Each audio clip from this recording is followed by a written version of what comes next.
Introduction. Why learning psychology for tests fails you in real life. Most people encounter psychology as a subject before they ever encounter it as a force. They sit in classrooms memorizing terms, theories, and names. They learn definitions well enough to answer questions correctly. They pass exams, earn credits, and move on believing they now understand psychology. And yet, when psychology shows up in their real lives, at work, in school systems, in courtrooms, in media, in technology, in mental health settings, they are unprepared to recognize what is happening to them or why. This is not an accident, it is a design choice. Traditional psychology education prioritizes memorization because memorization is easy to measure, easy to grade, and easy to standardize application. Judgment and awareness are not test-reward recognition of language, not understanding of impact. They ask whether you can repeat what psychology says, not whether you can see how it is being used. As a result, students learn psychology as information rather than as an operating system. Meanwhile, psychological language is routinely used to justify decisions made about people rather than with them. Policies are defended as evidence-based, behaviors are labeled normal or abnormal, performance is evaluated, risk is assessed, compliance is encouraged, and punishment is rationalized, all under the authority of psychological expertise. These decisions carry real consequences. Yet most people are never taught how to examine the assumptions behind them. They are taught to trust the language instead.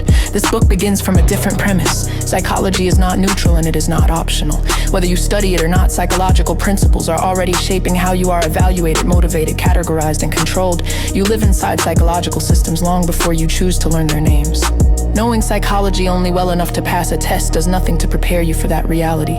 This book does not teach psychology so you can answer questions the way an exam expects. It teaches psychology so you can recognize when it is shaping your choices, defining your identity, or being used to influence your behavior in the name of science, care, productivity, or safety. Here, theories matter only insofar as they explain real outcomes.